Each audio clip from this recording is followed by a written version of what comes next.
நம்மளுடைய லைஃப்ல நம்ம வின் பண்றதுக்கு ஜஸ்ட் 30% நமக்கு வாய்ப்பு கிடைச்சாலே போதும், நம்ம ஈஸியா வின் பண்ணிடலாம். பெஸ்ட் எக்ஸாம்பிள் ஒருத்தருடைய வாழ்க்கையை பத்தி நான் சொல்றேன்.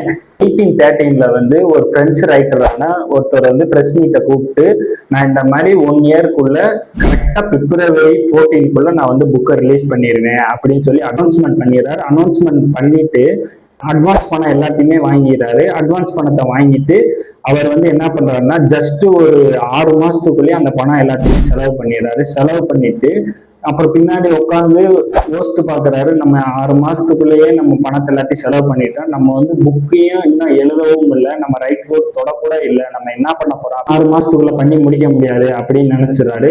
நினைச்சுட்டு என்ன பண்றாருன்னா, ரூம் எல்லாத்தையுமே லாக் பண்ணிட்டு இருந்த ட்ரெஸ் எல்லாத்தையுமே பேக் பண்ணிடுறாரு. பேக் பண்ணி அந்த ட்ரெஸ் எல்லாத்தையுமே குடோன்ல போட்டுறாரு. குடோன்ல போட்டுட்டு அவர் என்ன பண்றாருன்னா, 3 நேரம் சாப்பாடு கிடைக்கிற மாதிரி மட்டும் அரேஞ்ச் பண்ணிடுறாரு. அரேஞ்ச்மெண்ட் பண்ணிட்டு எழுதுறாரு.